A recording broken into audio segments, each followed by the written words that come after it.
Is the Vision Hunt decree abolished? Oh, gotcha. Paimon was super worried, you know. So, maybe the reason Yaimiko is looking for us now is because she wants... Whenever you are troubled. What? Another bad one? No, let me try again.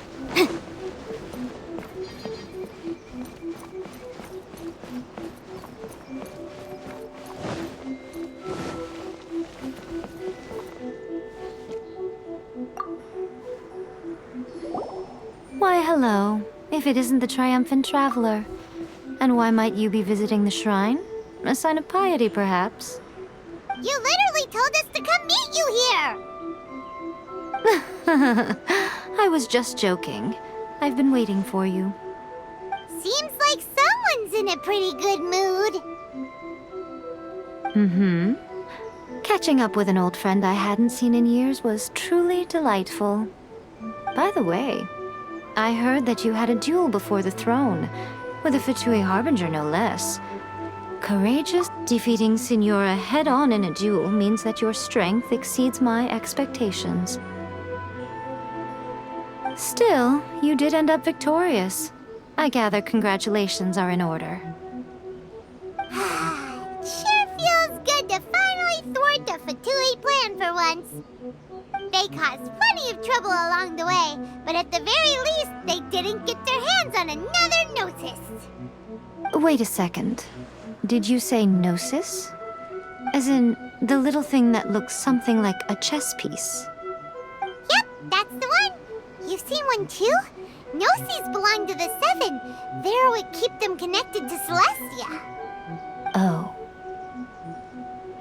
What's wrong? I handed that over. You did what now? Well, how else was I supposed to save your skin from the Balladeer exactly? The Balladeer is number 6 of the Fatui Harbingers. In terms of strength, he is superior to Signora. I'm not the kind of person who risks life and limb for any old reason. You did... for once, Paimon just does not know what to say.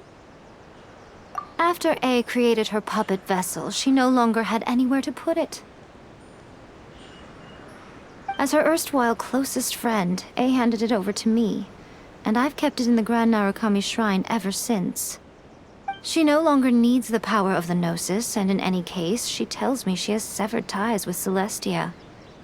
Thus the Gnosis became not only useless, but also a potential source of conflict. Is that not a good bargain, exchanging it for the one at the core of the plan? Judging by the results, at least, I dare say I struck a good deal. When you put it like that, Paimon has to agree. The Traveler is worth more than a Gnosis. Well, what's done is done, and Paimon heartily thinks we'll be getting it back now. Let's leave the past in the past. So anyway, you still haven't told us why you called us here today. It's to thank you. Really? You intend to travel all over Teyvat, and the time has come for the Inazuma leg of your trip to come to an end, has it not? As a mark of my gratitude, I will answer any questions you may have about the road ahead or the events of the past.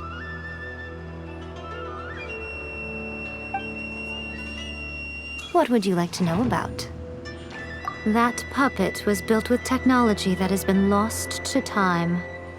Perhaps she, as a god, is the only one privy to the knowledge of its origins. Still, there is one other thing on this topic that I suspect you may be curious to know.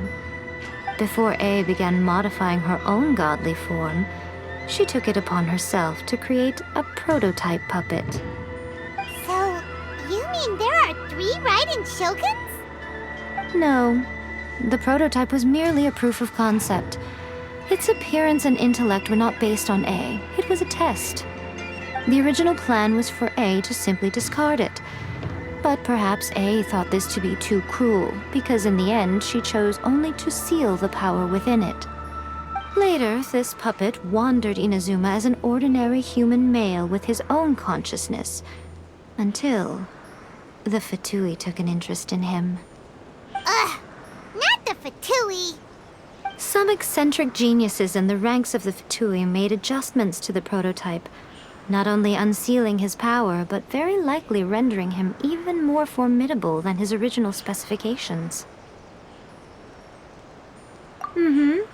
The object of divine creation is now the one who has taken possession of the Gnosis, and the prototype puppet is now known as the Balladeer. What a crazy story! It is, isn't it? Who can say whether it's coincidence or destiny? I'm surprised an outlander like you is aware that there was once a change of Electro Archon.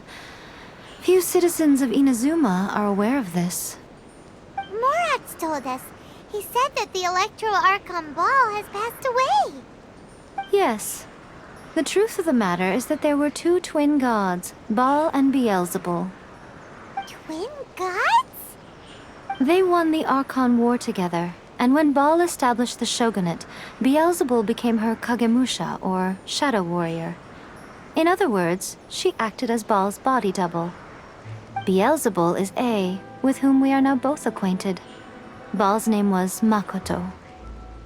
As far as the world was aware, there were not two, but one. They complemented each other, and they ruled Inazuma jointly, so there was no need for the public to know the truth. In fact, the name Baal and the title of Raiden Shogun was understood to refer to both of them, right up until... Until what? Makoto died several hundred years ago in a war that I was not personally involved in. Since then, A has assumed the shogunate.